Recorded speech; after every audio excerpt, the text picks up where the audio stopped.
Bhimadolu police station Bhimadole circle నుంచి ఒక మంచి కేసు ఒకటి డిటెక్ట్ చేయడం జరిగింది. ఈ భారత్ మ్యాట్రిమోనీ ఫ్రాడ్ ఒకటి వెబ్సైట్ యూజ్ చేసుకొని ఈ కళ్యాణ్ రెడ్డి అని ఒక దొంగ పేరు పెట్టుకొని ఈ ఆశం అనిల్ బాబు అనే వ్యక్తి, తన ఏజ్ 36 వెంకటగిరి మండలం, మన ఇప్పుడు ప్రస్తుతం తిరుపతి జిల్లాలో ఉంది. చదువుకునేది 9వ తరగతి. కాకపోతే వెబ్సైట్లో పెళ్లి సంబంధాలు రావట్లేదని చెప్పి పేరును కూడా కళ్యాణ్ రెడ్డి అని మార్చుకొని నేను ఒక ఇస్రోలో హెచ్ఆర్ జాబ్గా పనిచేస్తున్నానని చెప్పి ఫేక్గా క్రియేట్ చేసుకొని ఇతనే మాట్లాడతాడనమాట. ఎవరైతే అప్రోచ్ అవుతారో ఇతని సంబంధం కోసము ఈయనే వాళ్ళ పెద్ద మనిషిగా మాట్లాడి, మా అబ్బాయి ఇలా చేస్తున్నాడు, హెచ్ఆర్లో ఉద్యోగం చేస్తున్నాడు, అమ్మాయికి కూడా ఇస్రోలో ఎలక్ట్రికల్ ఇంజనీర్లు కానీ ఏదైనా జాబ్ ఉంటే బాగుంటుంది అని చెప్పి, మాకు ఒక 100 ఎకరాల పొలం ఉంది, విల్లాలు ఉన్నాయని చెప్పి అబద్ధాలు చెప్పి, మాకు అమ్మాయి మంచిగా ఉంటే చాలు, కట్న కానుకలు అవసరం లేదు, ఈ ఇస్రోలో జాబ్ ఉంటే బాగుంటుంది అని చెప్పేసి బాగా నమ్మబలికిస్తాడు అన్నమాట. నమ్మబలికిచ్చినాక వీళ్ళని మోసం చేయడానికి ఒక అద్దె విల్లాలు బెంగళూరులో ఒక విల్లా, హైదరాబాద్లో ఒక విల్లా తీసుకోవడము, దాంట్లో ఇంకా వీళ్ళకి నమ్మకం చేకూర్చడానికి ఈవెంట్లకి వీటికి పనిచేసే బౌన్సర్లని కొంతమందిని డే జాబ్ కింద పెట్టుకొని ఈయనకు ఒక అసిస్టెంట్ ఉన్నట్లు, వీనికి ఒక పెద్ద కారు ఉన్నట్లు అంతా ఒకసారి అట్లా ఫేక్గా క్రియేట్ చేసి ఆ సంబంధంకి వచ్చిన వాళ్ళని మోసం చేస్తున్నమాట. ఇట్లా మోసం చేసి ఒక 4 పెళ్ళిళ్ళు కూడా చేసుకున్నారు. ఈ పెళ్ళిళ్ళు చేసుకున్న వాళ్ళని మళ్ళీ వాళ్ళ దగ్గర నుంచి ఇస్రో జాబ్ కోసం వాళ్ళ బంధువుల చుట్టూ కూడా నేను ఇస్రోలో పనిచేస్తున్నాను ఇంత పెద్ద మనిషిగా చూపించేసి వీళ్ళందరూ నమ్ముతారు కాబట్టి వాళ్ళ దగ్గర నుంచి కూడా మళ్ళీ డబ్బు కలెక్ట్ చేయడము, అలా చేసి ఆ కలెక్ట్ చేసిన డబ్బును మళ్ళీ స్పెండ్ చేస్తాడు ఇంకొక నెక్స్ట్ టార్గెట్ మీద. ఈ అమ్మాయితో ఉంటూనే అమ్మాయిని పెళ్లి చేసుకొని మళ్ళీ నెక్స్ట్ అమ్మాయి మీద టార్గెట్ స్టార్ట్ చేస్తాడు. వాళ్ళకి మళ్ళీ ఈ విల్లాలే చూపించి, ఈ విల్లాలేదో వీడు సొంత విల్లాలు అయినట్లు, వాడికి పెద్ద హంగామా ఉన్నట్లు చుట్టుపక్కల బౌన్సర్లు పెట్టి హైలీ కాన్ఫిడెన్షియల్ డాక్యుమెంట్స్ అని చెప్పి న్యూస్ పేపర్లన్నీ ప్యాకెట్ చేసి ఆ చుట్టుపక్కల విల్లాలను కూడా నమ్మిస్తాడు నిజంగానే ఇస్రోలో పనిచేస్తున్నట్లు. ఈ డాక్యుమెంట్స్ అన్ని పెద్ద కాన్ఫిడెన్షియల్ డాక్యుమెంట్స్ అని లోపల చెత్త కాగితాలు ఉన్నా కూడా అట్లా చేస్తారు. ఇట్లా మల్టిపుల్ ఇతన్ని ఈ గ్యాంగ్ని కొంచెం పట్టుకొని ఈ ఆశం అనిల్ బాబు, తర్వాత తుంగా శశాంక, పల్లె హేమంత్ రెడ్డి, ఇతను డ్రైవర్. ఈ అమ్మాయి కూడా ఈయనతో ఫస్ట్ మోసపోయి పెళ్లి చేసుకుంది. తర్వాత ఇతని కార్యకలాపాల్లోకి ఈమె ఒక హెచ్ఆర్ మేనేజర్ లాగా ఈమె స్కైప్ పెట్టి ఇంటర్వ్యూ తీసుకోవడము, అంటే ఈ ఫేక్ అపాయింట్మెంట్ లెటర్లను పంపించడము, ఈ ప్రాక్టీస్ చేస్తున్నారు. వీళ్ళ దగ్గర నుంచి ఒక 2 లక్షల నగదు, ఒక కారు, కొన్ని మొబైల్ ఫోన్స్, ఈ ఫేక్ ర్యాకెట్ నడపడానికి గల అపాయింట్మెంట్ ఆర్డర్స్, కొన్ని blank orders, bank cheque books. Actually మన విక్టిమ్ దగ్గరకి ఒక 7 లక్షల హెచ్డిఎఫ్సి వచ్చిన చెక్, ఇవన్నీ కూడా మనము సీజ్ చేయడం జరిగింది.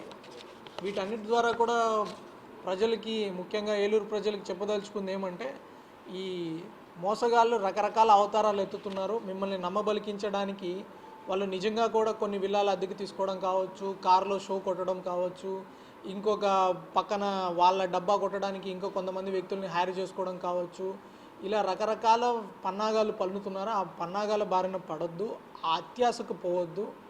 ఎవరైనా మన స్థాయిని చూసి మనం ఎలా ఉన్నాము, మనకు తెలిసిన వాళ్ళ కాదా, ఒకవేళ ఇట్లాంటిది ఏదైనా మీకు డౌట్, అనుమానాస్పదంగా ఉంది, too good to be true, మనకి ఎక్కడో ఇస్రో వచ్చి విల్లాలు వచ్చి అర్జెంటుగా వచ్చి మనల్ని ఎందుకు ఇక్కడ పెళ్లి చేసుకోవాలని ఒక క్షణం ఆలోచించి ఏదైనా డౌట్ ఉన్నప్పుడు ఖచ్చితంగా పోలీస్ వెరిఫికేషన్ కోసం అప్లై చేయండి.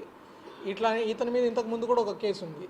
ఈ విక్టిమ్ కూడా ఇలా నాకు అనుమానాస్పదంగా ఉంది సార్, ఇతను కరెక్టా కాదని పోలీస్ వెరిఫికేషన్కి కానీ పెట్టుంటే ఇతని మీద ఉన్న ప్రీవియస్ క్రిమినల్ హిస్టరీ బయటకు వచ్చి ఉండేది, ఆటోమేటిక్గా ఈ వ్యక్తి పట్టుబడి ఉండేవాడు. సో కాబట్టి ఇట్లా అత్యాశకి పోయి ఇట్లాంటిది ఇబ్బందులు కొని తెచ్చుకోవద్దు. వీళ్ళు కూడా విలాసాలకు పోయి ఆ డబ్బంతా ఒకరి దగ్గర డబ్బు తీసుకోవడము, అది నెక్స్ట్ టార్గెట్ మీద ఖర్చు పెట్టడము, మళ్ళీ వాళ్ళ దగ్గర నుంచి డబ్బు తీసుకోవడం, మళ్ళీ ఇంకెవరైనా ఎరేయడము, అట్లా మీ డబ్బు కూడా రికవర్ అవ్వడానికి కూడా కష్టపడాల్సి వస్తుంది తర్వాత. కాబట్టి ఇలాంటివి prevention is better than cure అని చెప్పి మీరు ఎంత నమ్మబలికినా మాయ మాటలకు పోవద్దు, అత్యాశకు పోవద్దు, దురాశకు పోవద్దు. ఏదైనా ఫస్ట్ ప్రశ్నించుకోండి, ఇలాంటిది మన దగ్గరికి ఎందుకు వస్తుంది. చాలామంది కూడా చెప్తారు, ఇప్పుడు బిట్ కాయిన్ స్కామ్ అని మీకు రోజు డైలీ ఇంట్రెస్ట్ 1% ఇంట్రెస్ట్ వచ్చేస్తుందని చెప్తారు. అలా రావడం సాధ్యమా? అలా వస్తే అందరూ పెట్టుకుంటారు కదా. ఇట్లా సంబంధాలు అంత ఈజీగా వస్తే అందరూ చేసుకుంటారు కదా. అలాగే జాబ్స్ కూడా అంత ఈజీగా 7 లక్షలు పెడితే గవర్నమెంట్ జాబ్ వస్తుంది, 1 కోటి రూపాయలు ఇస్తే ఎస్పీ జాబ్ ఇస్తామని కూడా రేపు చెప్తారు. అంటే ఇచ్చేయారు కదా. సో అది ఒకసారి మననం చేసుకోండి. అత్యాశకు పోవద్దు. ఇట్లాంటి ఫేక్ లెటర్లు అవి ఇచ్చినా కూడా నమ్మొద్దు. ఎవరు ఏమీ ఊరికే ఇయ్యరు, ఖచ్చితంగా మోసపోతారు. మీకు ఇంకా ఏదైనా డౌట్ ఉందంటే పోలీసులకు మళ్ళీ చెప్తే భయపడతారని కూడా మీకు చెప్తారు. అలా భయపడాల్సిన అవసరం లేదు. మీకు ఎవరైనా అట్లాంటి అనుమానం ఉంటే మీరు మాకు చెప్పినందువల్ల మిమ్మల్ని జైల్లో పెట్టడం అట్లాంటివి చేయరు. దయచేసి వచ్చి పోలీస్ స్టేషన్కి వచ్చి వెరిఫై చేయించుకోండి. ఇలాంటి ముద్దాలు ఉంటే ఖచ్చితంగా దొరుకుతారు. 10 మందికి కూడా సేవ్ చేసిన వాళ్ళు అవుతారు. ఇంకా ఒకటి ఈ అత్యాశ, ఇంకొకటి భయం. ఎవరు లేని ఇప్పుడు న్యూస్ వీడియోలో కూడా ఒకటి ఇట్లాగే జరిగింది. రిటైర్డ్ ఆఫీసర్స్ని, రిటైర్డ్ ఎంప్లాయీస్ని టార్గెట్ చేసి మీకు డిజిటల్ అరెస్ట్లని జరుగుతున్నాయి. ఏ పోలీస్ అయినా ఎప్పుడైనా మీకు స్కైప్లో వీడియో కాల్ చేసి మాట్లాడతారా? ఎందుకు మాట్లాడతారు? అది ఒక్క క్వశ్చన్ వేసుకోండి. డబ్బులు ఎందుకు అడుగుతారు పోలీస్ ఆఫీసర్ మీ దగ్గర? వీడియో రికార్డులో అడిగి పట్టుబడతారా ఒకవేళ ఎవరైనా దుర్మార్గుడు ఎక్కడైనా ఒకరో ఇద్దరు పనికిమాలిన వాళ్ళు ఉంటే వాళ్ళు అట్లా చేస్తారని ఒక ఆలోచన చేయండి. అత్యాశకి పోవద్దు. అలాగే భయపడిపోయి ఎక్కడో అమెజాన్లో డ్రగ్ పార్సల్ వచ్చింది అంటే మీ ఆ ఎక్స్ట్రాక్షన్ అక్కడితో ఆగదు. మీరు ఇస్తున్నంత సేపు కూడా వస్తుంది. భయపడిపోవడము, మీ దగ్గర ఉన్న బ్యాంక్ అకౌంట్ చెప్పడం, ఒకవేళ డబ్బు లేని వాళ్ళు కూడా మళ్ళీ పర్సనల్ ఫైనాన్స్ లోన్ వస్తే వాడి చేత లోన్ పెట్టించడము, లోన్ పెట్టించి మళ్ళీ వాడికి డబ్బు ఇవ్వడము, ఇట్లాంటి మోసపోవద్దు. రకరకాల అవేర్నెస్ ప్రోగ్రామ్స్ పోలీసు షేర్ చేస్తున్నారు. వాళ్ళ ప్రతి ఒక్క ఆఫీసర్ కూడా వాట్సాప్ స్టేటస్ షేర్ చేస్తున్నారు, గ్రూప్స్లో పెడుతున్నారు. మీడియా కూడా చాలా పెద్ద ఎత్తున ఈ సైబర్ క్రైమ్ మీద రాస్తుంది. కానీ ఇంకా మనకి ఇలాంటి వ్యక్తులు అవకాశంగా తీసుకుని ఇది ఒక ఫ్రాడ్ కాదు. ఇప్పుడు ఇతను మ్యాట్రిమోనియల్ ఫ్రాడ్, ఇంకొక అతను ఉద్యోగం ఇప్పిస్తానని ఫ్రాడ్, రకరకాల మార్పులు చెందుతూనే ఉంటాయి. దీనికి ఒక మేజర్ సొల్యూషన్ ఏమంటే మనము అవేర్నెస్ తోటి ఈ అత్యాశకి, భయానికి పోకపోవడం. ఏదైనా మీకు అనుమానం కలిగింది, ఏదైనా కొత్తగా జరుగుతుంది, ఇమీడియట్లీ పోలీస్ కంట్రోల్ రూమ్కి ఫోన్ చేయండి, 112కి ఇంటిమేట్ చేయండి. దాంట్లో ఉందా లేదా మీకు కరెక్ట్గా ఇన్ఫర్మేషన్ చెప్పేస్తారు. మీరు దాని గురించి ఏదైనా డిజిటల్ అరెస్ట్ గురించి పోలీస్కి ఫోన్ చేస్తే మళ్ళీ భయమా? ఎందుకు భయపడాల్సిన అవసరం లేదు. ఎలాగో నిజంగానే ఏదైనా కేసు పెట్టుంటే అది ఎలాగో మీ మీద కేసు ఉంటుంది. కేసు అడిగినట్టు డబ్బులు ఎందుకు అడుగుతారు ఫోన్ చేసి వీడియో కాల్లో? అలాంటివి ఉంటే మీరు మిమ్మల్ని కూడా బాధితులుగా ట్రీట్ చేసి ఒకవేళ నిజంగా ఎవరైనా డిమాండ్ చేస్తున్నా కూడా ఆ పోలీస్ ఆఫీసర్కి కూడా శిక్ష పడుతుంది. కాబట్టి ఇట్లాంటి భయాలకి లోన్ కావద్దు. ఎవరైనా ఇట్లాంటి భయం పెట్టినా కూడా మీరు ఇమీడియట్లీ పోలీస్ కంట్రోల్ రూమ్కి చెప్పండి. తర్వాత ఈ కేసుని చాలా చక్కగా ట్యాకిల్ చేసి దూరంగా ఈ తెలివైన క్రిమినల్స్ని కూడా చాలా తెలివిగా టెక్నాలజీ వాడి పట్టుకోవడానికి మన భీమడోలు సర్కిల్ స్టాఫ్ సిబ్బంది కావచ్చు, సిఐ విల్సన్ గారు, ఎస్ఐ అండ్ వీళ్ళందరినీ కూడా గైడ్ చేసుకుంటూ ఈ ఆపరేషన్ అంతా చక్కగా చేసిన మన ఏలూరు డిఎస్పీ గారు శ్రావణ్ గారికి అందరికీ నా అభినందనలు. And especially the team, they crack this case. ఇది కూడా అందరికీ ఒక మేల్కొల్పు, ఇట్లాంటివన్నీ నమ్మకూడదు అని. కాబట్టి ప్రెస్ మీడియా మిత్రులకు కూడా నేను విజ్ఞప్తి ఏమంటే దీనికి ప్రజలకి అవగాహన కలిగించేటట్లు ఎలా ఇట్లాంటి మోసగాళ్ళ బారిన పడకుండా ఎలా తప్పించుకోవాలి, మన డైల్ 112కి ఫోన్ చేసి మీకు ఇట్లాంటి ఏదైనా అట్రాక్టివ్ ఆఫర్స్ ఎవరైనా మీకు నిజంగా అలాంటి టెంప్ట్ అవుతున్నారో అనుకుంటే ఖచ్చితంగా ఫోన్ చేయండి. అలాంటి వాళ్ళని ఖచ్చితంగా పట్టుకోవడం జరుగుతుంది. పోలీస్ వెరిఫికేషన్ మ్యాట్రిమోనియల్లో కూడా ఇప్పుడు చాలామంది మనం చూస్తుంటారు, ఎన్ఆర్ఐలో మాకు అక్కడ పెద్ద ఉద్యోగం అని చెప్పి.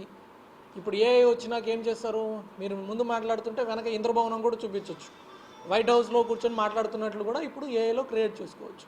ఆ అవగాహన కల్పించడం ఇంపార్టెంట్. కాకపోతే మనం సేమ్ ప్రశ్న ఏం వేసుకోవాలి, మనం ఎక్కడో ఇక్కడ ఏలూరులో ఉన్నాము, మనకు వైట్ హౌస్ నుంచి ఎందుకు వస్తుంది, ఎందుకు మనతో వాళ్ళు మాట్లాడాలదలుచుకుంటారు, ఎందుకు మనతో సంబంధం కలుపుకోవాలనుకుంటారు, ఆ ప్రశ్న వేసుకోవాలి. ఎందుకు మనకి వైట్ హౌస్లో ఉద్యోగం ఇస్తారు, లేకపోతే ఇస్రోలో ఎందుకు ఉద్యోగం ఇస్తారు? అంత సులభమా? వ్యవస్థలు అలా లేవు కదా. ఆ ఒక్క ప్రశ్న వేసే విధంగా మీరు కూడా మీడియా కవర్ చేయాలని చెప్తున్నాము. మీకు అట్లా కూడా ఇంకా ఏదైనా అత్యాశకు పోయడానికి అంత ఉండదు కదా. అలా ఉంటే ఒకసారి 112కి చెప్పండి, మేము వెరిఫై చేస్తాం నిజంగా అలా ఎవరైనా ఇస్తున్నారా లేదా అన్న, దాంతో తేలిపోతుంది. ఓకే.